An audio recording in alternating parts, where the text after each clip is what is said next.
Salmo de número 3. Nós estamos aí já no terceiro Salmo. Só tem mais 137 para nós. 137? Não, 147 para nós terminarmos. Antes que Jesus venha, eu acho que dá tempo. Não dá tempo, chega lá no céu, vocês falam para ele, agora o senhor termina. Ele começou, agora o senhor termina aí para nós, para a gente entender. Vamos ler, fazer a leitura do Salmo 3. Eu vou dar o contexto para os irmãos do Salmo 3, lembrando aos irmãos que cada salmo tem um contexto histórico. O salmo não foi escrito aleatoriamente, ou seja, o autor estava lá sentado um dia e resolveu escrever o Salmo 3. Não, todo salmo tem um contexto histórico. E para a gente entender, irmãos, o salmo, além da gente entender as figuras de linguagem, nós precisamos entender o contexto histórico para a gente entender por que o salmista está escrevendo daquela forma, daquele jeito. Então vamos lá, gente. Salmo capítulo 3, vamos ler do verso 1 ao verso 8. Senhor, como se tem multiplicado os meus adversários, são muitos que se levantam contra mim. Muitos dizem da minha alma, não há salvação para ele em Deus. Mas tu, Senhor, és um escudo para mim, a minha glória e o que exalta a minha cabeça. Com a minha voz clamei ao Senhor. Ele ouviu-me desde o seu santo monte. Eu me deitei e dormi. Acordei, porque o Senhor me sustentou. Não terei medo de 10 milhares de pessoas que se puserem contra mim ao meu redor. Levanta-te, Senhor, salva-me, Deus meu, pois feriste a todos os meus inimigos nos queixos, quebraste os dentes aos ímpios. A salvação vem do Senhor, sobre o teu povo seja a tua bênção. Então, por exemplo, se você reparar no versículo de número 7, tem uma figura de linguagem aí. Qual é a figura de linguagem que ele coloca aí? Pois feriste a todos os meus inimigos nos queixos e quebraste os dentes aos ímpios. Então, se eu não entender isso aqui, eu não estou entendendo do que ele está falando. Então, vamos entender aonde nasce o Salmo 3. Nós saímos do Salmo de número 2, aonde nós aprendemos com Davi como é que nós enfrentamos aquele que nos afronta. E em seguida, ele vem com o Salmo 3.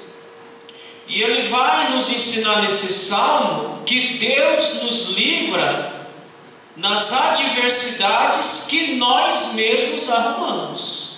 Amém, meus irmãos? Amém. Porque se tem uma coisa que nós somos mestres é em arrumar problema. E Davi arrumou um problemão para a cabeça dele.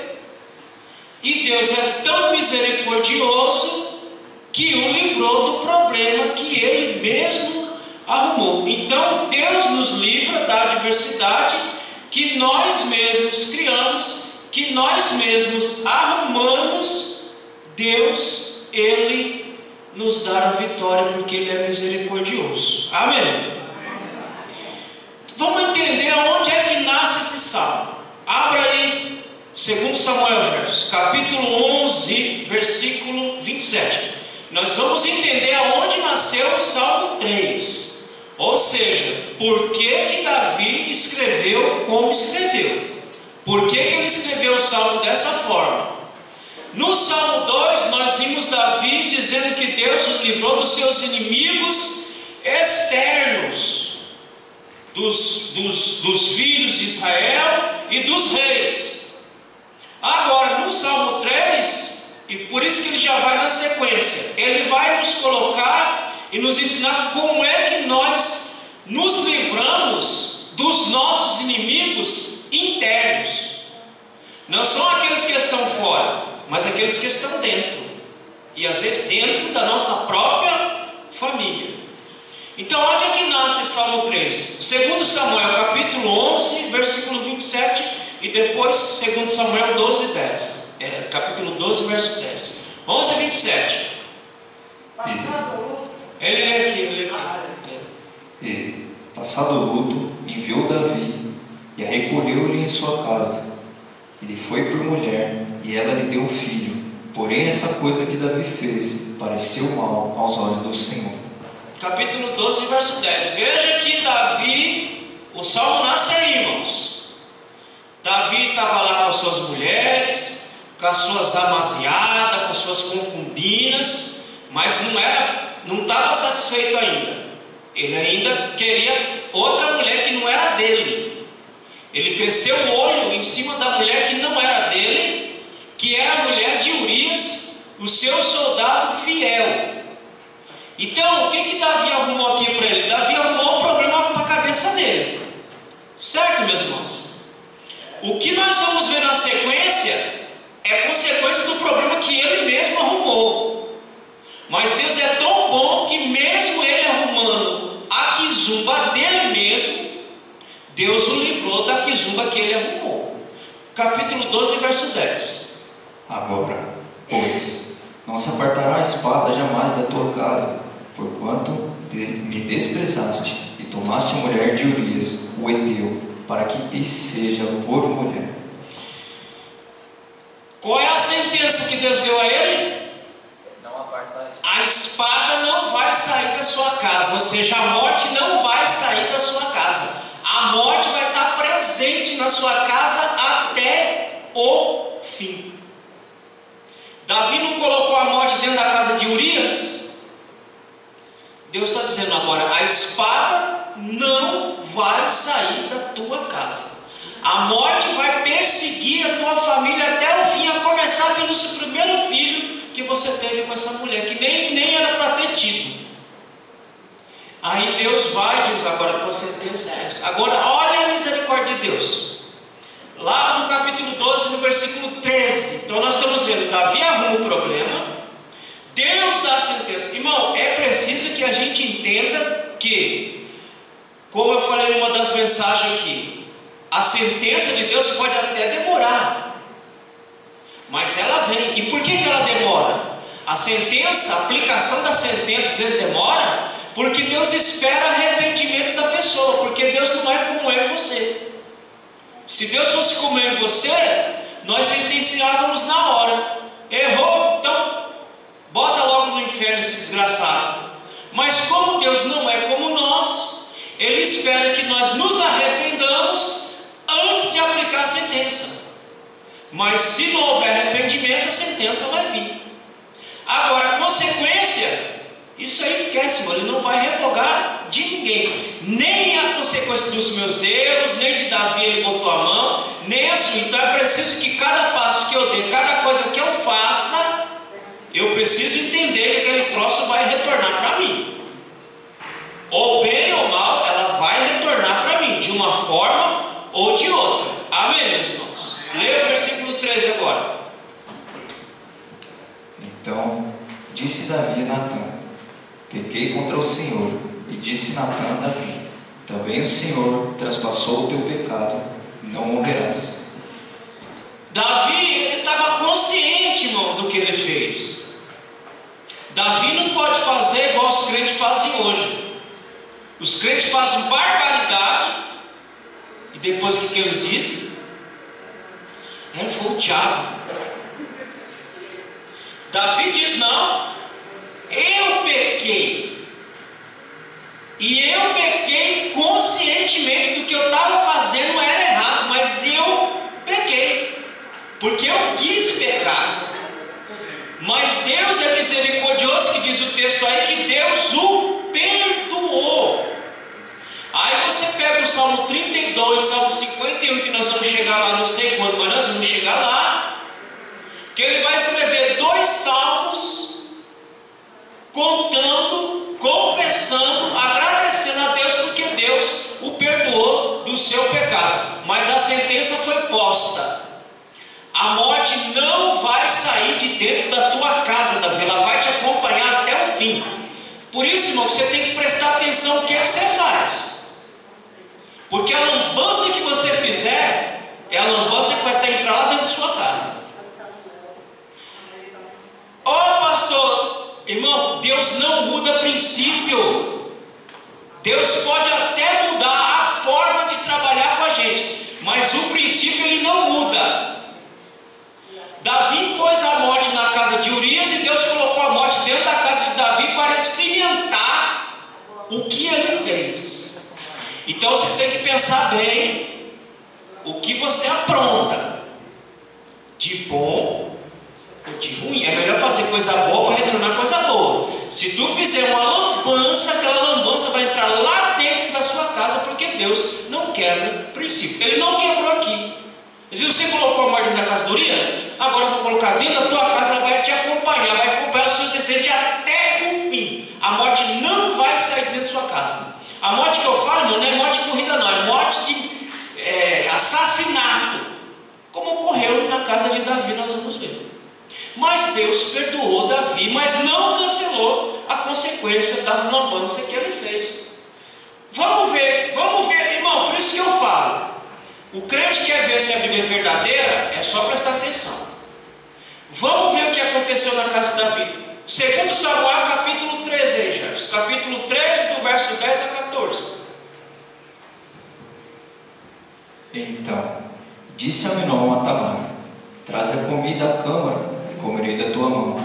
E tomou Tamar os bolos que fizera, e os trouxe a Aminon, seu irmão, à câmara.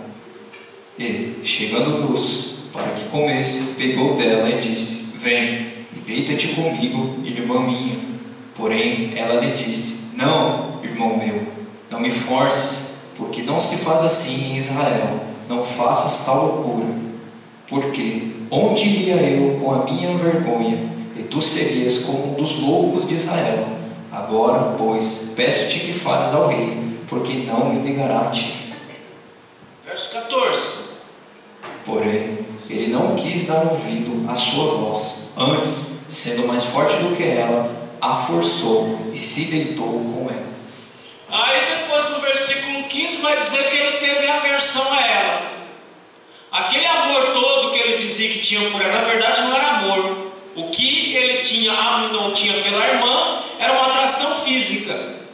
Quando ele satisfez a atração física, ele pegou a aversão à menina e dispensou ela. E nós estamos falando aqui de irmãos, tá? Não estamos falando aqui nós estamos falando de irmãos aqui.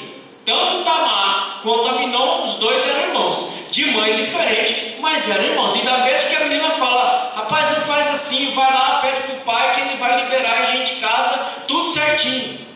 Mas como a atração dele era tão louca, que ele simplesmente estrupou a menina, porque não foi consensual. Aqui foi um estrupo, aqui ocorreu um estrupo. Agora vamos ver as consequências de tudo isso daí. Lembra que Deus falou: a espada não vai sair da sua casa, a espada vai te acompanhar até o fim. Vai para o versículo 22 do capítulo 13. Versículo 22, depois o versículo 28. Porém, Absalão não falou com Aminon, nem mal nem bem, porque Absalão aborrecia Aminon por ter forçado a Tamar, sua irmã. O versículo 22 diz que ele odiava. Nós estamos falando de irmão e irmão. Absalão era irmão de Aminon. A Bíblia diz que Absalão passou a odiar o irmão porque ele estrupou a irmã dele. Então veja que é uma coisa tão louca. Você vê que Deus, quando ele fala, ele faz. A espada não vai sair, a morte vai acompanhar você até o fim da sua vida. E quando você morrer também, vai continuar a espada lá, porque assim como você fez, você vai experimentar do mesmo gosto amargo que você fez com Urias, você vai experimentar. Só que com um detalhe: Urias morreu, você vai ficar vivo. Deus poderia matar Davi? Poderia matar, porque a lei diz que se houver um adultério, e esse adultério for provado, ambos, homem e mulher, devem ser colocados para fora da cidade e ser apedrejados até a morte. Deus: não, vou te perdoar porque você até se arrependeu, mas não vou te matar não, vou deixar você vivo para você experimentar o gosto amargo da traição e de um assassinato, para você aprender nunca mais fazer esse tipo de pataquada. Tanto é que Davi nunca mais fez esse negócio. Ele fez uma única vez e bastou para ele aprender que não dá para brincar com Deus, porque ele não quebra os seus princípios, ele vela pela sua bendita e poderosa palavra. Amém, meus irmãos? Então a gente tem que parar e pensar: qual é o tipo de ação, qual é o tipo de atitude que eu vou ter com as pessoas? Não é só aqui dentro da igreja. Qual é o tipo de atitude que eu vou ter com as pessoas fora da igreja? Eu vou armar cama de gato para ela? Você pode armar, mas lá na frente alguém vai armar uma cama de gato pior do que a que você armou, porque a de Davi foi pior do que a de Urias. Porque Urias foi lá, ele colocou na frente da batalha, morreu e pronto. Davi não, Davi ficou vivo até o fim para ver a desgraceira todinha que ele mesmo causou dentro da casa dele. Amém, meus irmãos? Então, vamos prestar atenção. Agora, se você pegar aí do mesmo capítulo aí, Jefferson, versículo 37 a 39. Assim, o versículo 28, a gente já leu o versículo 28? Não. Vamos ler o versículo 28. E Absalão deu ordem aos seus moços, dizendo: tomai sentido, quando o coração de Aminon estiver alegre do vinho, e vos disser: feri a Aminon, então o matareis. Não temais, porventura, não sou eu quem vos ordenou? Esforçai-vos e sede valentes. Você vê que aqui é uma lambança. Aminon armou para a irmã. Teve um amigo, cuidado com os amigos que você tem também. Teve um amigo que subiu, que ele estava num português bem claro, estava com um atalho em relação à irmã. O amigo foi: não, vamos fazer o seguinte, finge que você está doente, né, que você está convalescido aí, e fala para alguém lá, mandar Tamar vir aqui fazer comida para você, cuidar de você, e aí quando ela estiver aqui você agarra ela e estrupa ela. E Aminon fez isso. Agora Absalão vai usar da mesma artimanha de Aminon.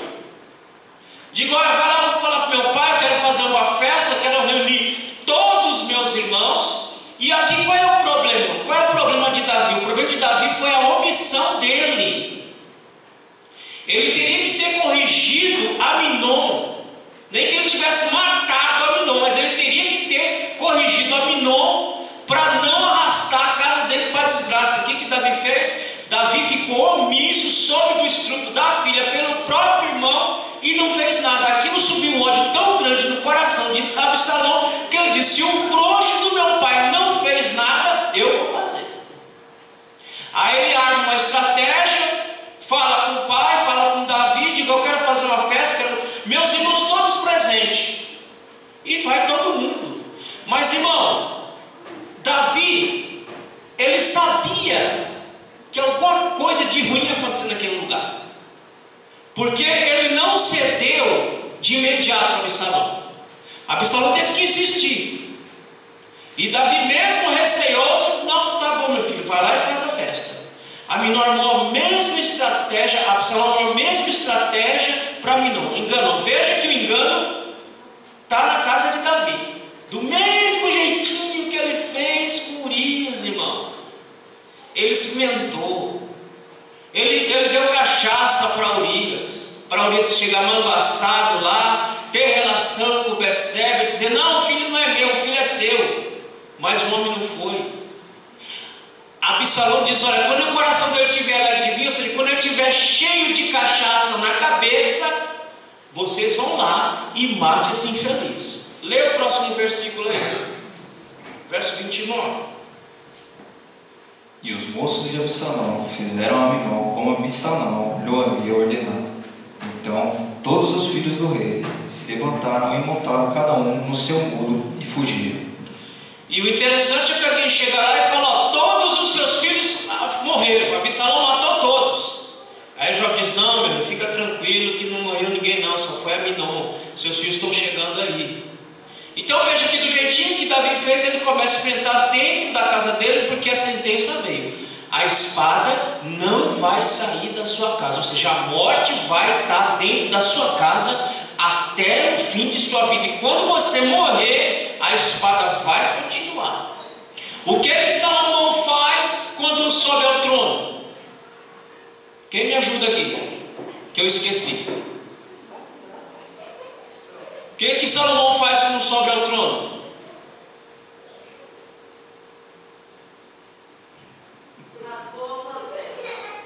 Hã? Se fosse isso, estava bom. Ele foi e matou Adonias, que era seu irmão. Para quê?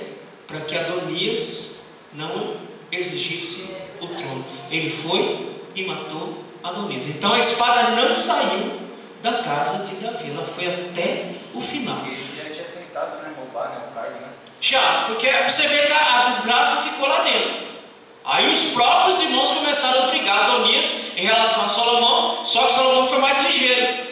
Adonias fosse ligeiro, ele teria matado Absalão. Absalão foi mais esperto, eu vou matar esse desgraçado primeiro, porque se ele ficar vivo, vai me matar e eu vou pegar o trono. Então ficou aquele banzé dentro da casa de Davi, por omissão de um pai que não corrigiu o filho. Deixou o filho fazer do jeito que quis, da maneira que quis, e a bagunça não saiu nunca mais da casa de Davi, mas por uma sentença de Deus. Agora leia aí o versículo 37 do capítulo 13 ainda. Então Absalão mata o próprio irmão. Agora o que acontece? Assim, Absalão fugiu e se foi a Talmai, filho de Amiúde, rei de Gessur, e Davi trouxe dó por seu filho todos aqueles dias. E ele acaba fugindo para a casa do tio. Por que ele fugiu, irmão? Quem pode me ajudar aí? Por que Absalão, por que ele não ficou lá? Por que ele fugiu? Com medo do pai mandar matar ele. Porque se ele ficasse, Davi ia matar ele mesmo. Ele seria forçado a matar. Então, para não morrer pela mão do próprio pai, o que Absalão faz? Ele foge para a casa do tio e fica lá. Vamos ler. Agora vai para o capítulo 14. Vamos lá ver quanto tempo ele ficou lá na casa do tio escondido, para que o pai não matasse Absalão. Capítulo 14, verso 24. E disse o rei: torne para sua casa e não veja a minha face. Tornou, pois, Absalão para sua casa e não viu a face do rei. Isso durante 2 anos. 2 a 3 anos, vamos ver já. Ele fica 2 lá na casa do tio, e depois mais, acho que 3 anos na casa do tio, e mais 2 anos sem ver a cara do pai.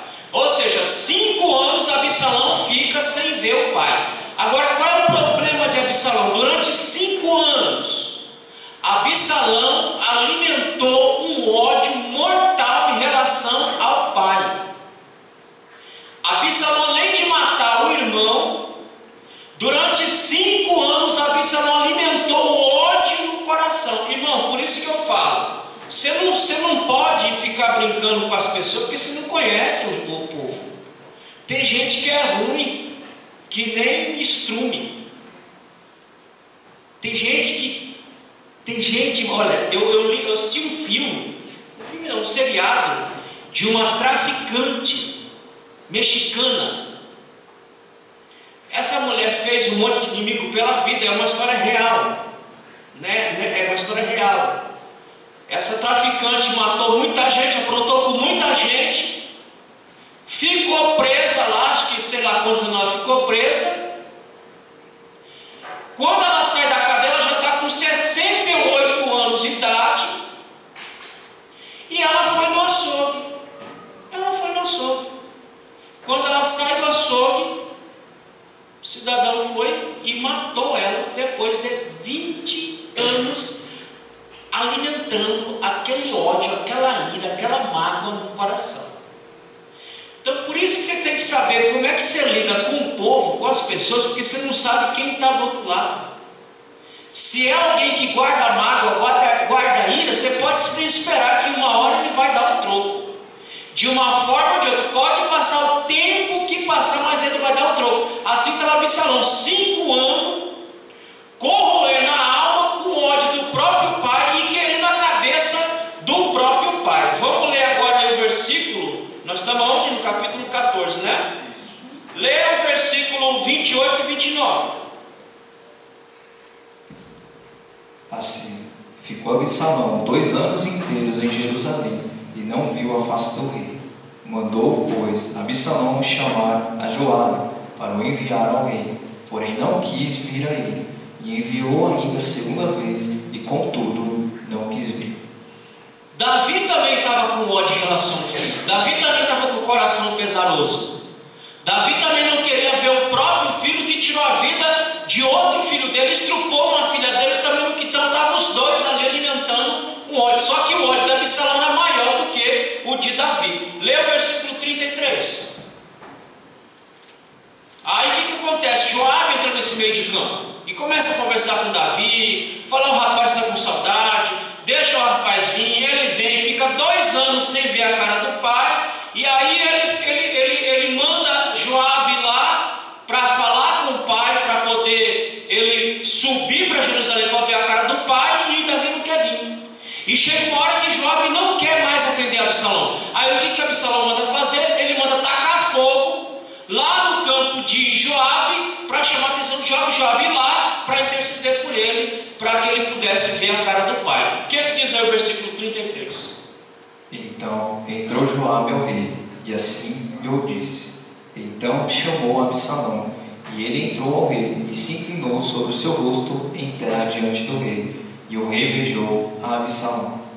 Veja que o pai recebeu o filho, deu um beijo no filho, deu um abraço no filho, deve ter conversado com esse filho, mas olha que é uma pessoa que guarda mágoa, que guarda rancor no coração. Capítulo 15. Capítulo 15, vamos aí para o versículo 7, aliás, o versículo 1 a 6. Olha o que Absalão começa, veja, irmão, como que a coisa, a lei do retorno, ela é fiel. Ela é fiel e ela é precisa. Davi não fez tudo na base da traição com Urias, tudo na base da cachorrada, tudo na encolha. Olha, Absalão vai fazer a mesma coisa com o próprio pai, vai fazer a mesma traição com o pai. Leia aí versículo 1 a 6. E aconteceu depois disso que Absalão fez aparelhar carros e cavalos e 50 homens que corressem adiante dele. Ele começa a montar um pequeno exército para ele, mas não só montar um exército para ele. Continua a leitura. Também Absalão se levantou pela manhã e parava uma banda no caminho da porta. E sucedia que a todo homem que tinha alguma demanda para vir ao rei a juízo, o chamava Absalão a si e lhe dizia: de que cidade és tu? E dizendo ele: de uma das tribos de Israel é teu servo. Então Absalão lhe dizia: olha, os teus negócios são bons e retos, porém não tens quem te ouça da parte do rei. Olha aí, veja bem, irmão, veja bem. Isso aqui era um costume que o povo subia para tomar conselho com o rei. O que Absalão fez? Ele ficou na porta de entrada, começou a tentar resolver as questões das pessoas sem que as pessoas chegassem ao pai. Mas vai continuar a leitura para vocês verem o tamanho da trama. Dizia mais Absalão: quem me dera ser juiz na terra. Aí ele já está começando a seduzir o povo, dizendo o seguinte: olha, essa terra não tem governo, essa terra não tem rei, essa terra não tem alguém que governe vocês, não tem alguém que julgue a causa de vocês. Essa terra está largada, porque o rei que está lá no trono não serve para nada. Mas olha, se eu fosse rei, eu ia julgar a causa de todos vocês e ia dar a solução para todos vocês. Continua. Para que viesse a mim todo homem que tivesse demanda ou questão, para que lhe fizesse justiça. Sucedia também que, quando alguém se chegava a ele para se inclinar diante dele, ele estendia sua mão e pegava dele e o beijava. E desta maneira fazia Absalão a todo Israel que vinha ao rei para juízo. Assim, furtava Absalão o coração dos homens de Israel. Irmão, veja que o povo, para se corromper, precisa de pouco, não precisa de muita coisa não. Para você corromper uma pessoa, se ela não tiver caráter firme, firmado, você precisa de pouco. Nesse caso aqui, nós vamos ver que Absalão conseguiu ganhar o coração do povo com o quê? Só com conversa fiada. Porque ele não tinha poder para fazer o que ele queria fazer. Então ele seduzia só com conversinha fiada. Ele conseguiu corromper, ele conseguiu levantar um povo contra o próprio pai. Versículo 7. E aconteceu, pois, ao cabo de 40 anos, que Absalão disse ao rei: deixa-me ir pagar em Hebrom o meu voto que votei ao Senhor. Veja bem, irmão. Olha, isso aqui, tudo aqui é uma trama, tudo aqui é uma trairagem. Ele pede ordem ao pai para subir uma das grandes cidades importantes para o povo, para Hebrom, para supostamente fazer alguma coisa. Agora, olha a trama, continua. Porque, morando eu em Gessur, na Síria, votou o teu servo um voto, dizendo: olha aqui, então uma coisa, isso aqui é mentira. Porque Absalão, ele tem um estigma idólatra. E nós vamos ver no texto que vai dizer que ele vai levantar os postes ídolos. Ele tem uma índole idólatra. Então ele vem com a mentira para cima do pai. Não, eu vou ali sacrificar para Deus e tal. Me libera para eu ir lá. Continua. Se o Senhor outra vez me fizer tornar a Jerusalém, servirei ao Senhor. Tudo mentira. Verso 9. Então lhe disse o rei: vai em paz. Levantou-se, pois, e foi para Hebrom. Você vê como Davi está tão cego, tão sem visão, que ele não consegue perceber a trairagem do próprio filho. Mas, irmão, todo traíra é assim, viu? Todo traíra é assim. Se você não tiver uma visão aguçada, você não consegue perceber a trairagem da pessoa para cima de você. E Absalão estava traindo o pai nas barbas de Davi. Davi não conseguiu perceber. Ele engoliu a ideia de que ele ia lá em Hebrom para sacrificar, para agradecer, para pagar um voto que ele fez com Deus que não estava lá nas terras do tio. E Davi acreditou nessa história e deixou ele ir. Agora olha o resultado da falta de discernimento de Davi. Continua a sequência. E enviou Absalão espia por todas as tribos de Israel, dizendo: quando ouvirdes o som das trombetas, direis: Absalão reina em Hebrom. Veja, ele ia adorar, ele estava dando aquilo que nós chamamos hoje de um golpe de estado. Quando vocês ouvirem a trombeta tocar, porque em Hebrom era o local onde será feita a unção dos reis. Hebrom era o local onde era feita a consagração de um rei. Então, quando eles olham, e Davi foi ungido ali em Hebrom. Quando vocês ouvirem a buzina tocando em Hebrom, é porque eu fui ungido rei. Diz isso para todo o povo, porque Davi já não manda mais nada, quem manda sou eu. Então ele estava dando aqui um golpe de estado para cima do próprio pai. Continua. De Jerusalém foram com Absalão 200 homens convidados, porém iam na sua simplicidade, porque nada sabiam daquele negócio. E tinha muita gente que estava no meio que não estava nem sabendo o que estava acontecendo. Estava achando que Absalão estava descendo para Jerusalém para ver o pai. Foram engodados, foram enrolados no meio da conversa de Absalão e descendo junto com ele, achando que só ia lá para ver o pai. Mas na verdade ele tinha dado um golpe de estado e ele estava descendo agora para matar o próprio pai, irmãos. É por isso que eu digo a vocês, é por isso que o tema desse salmo aqui é: Deus nos livra da adversidade que nós mesmos arrumamos, que nós mesmos causamos. Deus é tão bom com Davi que dá oportunidade para ele escapar pela própria vida, porque Absalão estava descendo para matar Davi. E se Absalão achasse Davi na cidade de Jerusalém, ele iria matar Davi sem dó e sem piedade, sendo o pai dele. Continua.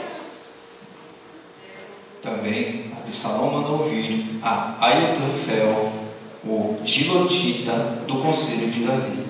Aí ele já tinha cooptado um monte de gente importante que estava com Davi, que agora viraram as costas para Davi, porque é assim mesmo, irmão. Quando o traíra começa com trairagem para cima de você, ele vai cooptar a gente. E aí, meu irmão, se ele cooptar a gente, Deus não tiver misericórdia de você, você vai se ver em maus lençóis. Continua. Então veio um mensageiro a Davi, dizendo: o coração de cada um em Israel segue a Absalão. Veja, olha, Davi, o povo está seguindo o teu filho. O povo está do lado do teu filho. Olha o que Davi tem que fazer para não ser morto pela mão do próprio filho. Verso 14. Disse, pois, Davi a todos os seus servos que estavam com ele em Jerusalém: levantai-vos e fujamos, porque não poderíamos escapar diante de Absalão. Dai-vos pressas a caminhar, para que porventura não se apresse ele e nos alcance, e lance sobre nós algum mal, e fira a cidade a fio de espada. Veja que olha, irmão, o que Davi está passando. Olha o tamanho da desgraça que ele arrastou para dentro da sua própria casa pelas suas atitudes erradas. Olha o tamanho da discórdia que ele trouxe para dentro da casa, para dentro dos filhos, tudo por conta de uma aventura. Tudo por conta de uma rebelião em relação a Deus. Aí eu te pergunto: vale a pena desobedecer a palavra de Deus? Vale a pena andar por caminhos tortuosos? Porque aquilo que você fizer para alguém, você está arrastando para dentro da sua própria casa. E não adianta, irmão. Não, Deus é misericordioso. Como ele disse lá, nós começamos antes que Deus perdoou a Davi, não perdoou? Mas o que Deus não fez e não faz? Ele não cancelou a consequência dos atos de Davi. Deus é bom, Deus é misericordioso, Deus perdoa, só que a consequência dos nossos erros, elas vão vir. Não tem jeito. Aquilo que eu fizer é aquilo que eu vou colher lá na frente. Amém, meus irmãos? Então tem que ter cuidado com a vida para não acontecer uma desgraceira toda dessa aqui. Davi tem que fugir, porque se não foge, o filho iria matá-lo para ficar com o trono. Agora, olha aí, Deus disse que a espada não ia fazer o quê? Não ia se apartar da casa de Davi. Começa com a morte dos dois primeiros filhos, agora vai para o capítulo 15, versículo 30. E subiu Davi pela subida das oliveiras, subindo e chorando, e com a cabeça coberta, e caminhava com os pés descalços, e todo o povo que ia com ele cobria cada um a sua cabeça, e subiam chorando sem cessar. Irmão, essa batalha foi a batalha mais dura da vida de Davi. Ele enfrentou muitas coisas, ele matou o urso, ele matou o leão, ele matou um gigante. Mas essa batalha aqui é a batalha mais dura, mais difícil da vida de Davi. Tanto é que o texto diz aí que ele está subindo pela encosta do Monte das Oliveiras, descalço e com a cabeça coberta. Tamanho era o sofrimento que Davi estava passando por saber que o seu próprio filho o queria matar. Mesmo ele dando perdão ao filho, mesmo trazendo o filho de volta, ele sobe angustiado, amargurado, porque o filho queria matá-lo. Essa foi a batalha mais difícil que Davi teve que enfrentar na sua vida. Ter que fugir da presença do filho, para o filho não matar, porque Absalão estava com ódio mortal de Davi. Se Davi não foge, certamente Absalão teria matado ele ali, todos os seus companheiros. Pula no capítulo 18. Leia aí o verso 1. Olha o desfecho dessa história.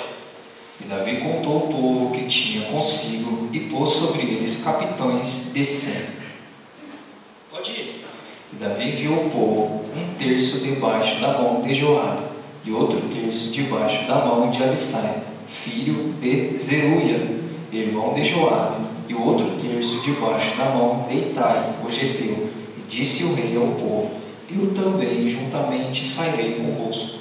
Pula para o versículo versículo 7. E ali foi ferido o povo de Israel diante dos servos de Davi. Naquele mesmo dia houve ali uma grande derrota de 20.000. Veja, irmão, eu disse a vocês que Deus nos livra das próprias adversidades que nós criamos na nossa vida. Davi arrumou uma adversidade tão monstruosa para a vida dele, que se Deus não tem misericórdia dele aqui, ele estaria agora era morto, e nós não teríamos a história de Davi. Nós teríamos a história de Davi até o ponto que Absalão o matasse. Mas como Deus nos livra, mesmo nas atrapalhadas que nós fazemos, nós estamos aqui falando de Davi, para não cometer os mesmos erros de Davi. Continua. Versículo 8. Porque ali se estendeu a batalha sobre a face de toda aquela terra, e foram mais os do povo que consumiu o bosque do que a espada consumiu naquele dia. Agora o desfecho, versículo 9. E Absalão se encontrou com os seus servos de Davi. E Absalão ia montando no mulo, e entrando o mulo debaixo da espessura dos ramos de um grande carvalho, pregou-se-lhe a cabeça no orvalho, e ficou pendurado entre o céu e a terra, e o mulo que estava debaixo dele passou adiante. Continua, verso 10. O que vendo o homem o fez saber a Joabe e disse: Eis que vi Absalão pendurado no carvalho. Então disse Joabe ao homem que lhe o fizera saber: Pois que o viste, por que não feriste logo ali em terra? E forçou-se seria eu dar-lhe 10 moedas de prata e um cinto. Disse, porém, aquele homem a Joabe: Ainda que eu pudesse pesar nas minhas mãos 1000 moedas de prata, não estenderia minha mão contra o filho do rei, pois bem ouvimos que o rei te deu ordem a ti e a Abissai e a Itai, dizendo: Guardai-vos cada um de tocar no jovem em Absalão. Ainda que proferisse mentira com risco da minha vida, nem por isso coisa nenhuma se esconderia ao rei, e tu mesmo te oporias. Veja que Davi deu ordem. Eles estão numa batalha contra o próprio filho aqui. Estão no campo de batalha contra o próprio filho. Ele diz: olha, ninguém toca num fio de cabelo do meu filho. Mata quem vocês quiserem, mas não matem meu filho. Eu quero meu filho vivo. Ao que Joabe não queria Absalão vivo, porque temia até mesmo que se Absalão continuasse vivo, Absalão iria tentar de novo matar o próprio pai. Versículo 14. Então disse Joabe: Não me demorarei assim contigo aqui. E tomou 3 dardos e transpassou com eles o coração de Absalão, estando ele ainda vivo no meio do carvalho. E assim encerra essa história trágica da vida de Davi, em que ele tem 3 filhos mortos por conta de um erro dele. Não que os estão pagando pelo pecado dele, não é isso. Foi posta uma sentença, qual é a sentença? A morte não vai sair da tua casa. Poderia ser qualquer um. A morte não vai sair, a morte vai acompanhar a tua casa até o fim. Mas Deus foi tão misericordioso que livrou Davi, deu vitória a Davi diante do seu próprio filho. Ao que ele vai e escreve o Salmo 3 em agradecimento a Deus por esse livramento que Deus deu a Davi e deu vitória, mesmo sendo diante do próprio filho e de alguns que se levantaram contra ele. Então, meus irmãos, semana que vem a gente vai para o texto em si, mas esse é o contexto do Salmo 3. É por isso que Davi vai, senta e escreve o Salmo 3. Eu fiz muita besteira, eu arrumei um chabu para a minha própria vida que eu não tinha nem noção, mas Deus é tão bom que Ele me livrou do problema que eu mesmo arrumei para a minha vida e me deu vitória. Amém, meus irmãos? Que Deus abençoe os irmãos. Medita nesse texto. Semana que vem, se Jesus não voltar, a gente encerra ele, entrando nos versículos de 1 a 8 desse texto aqui. Vamos entender cada versículo, cada palavra que Davi falou nesse texto ainda. Amém? Deus abençoe. Fique de pé, vamos orar.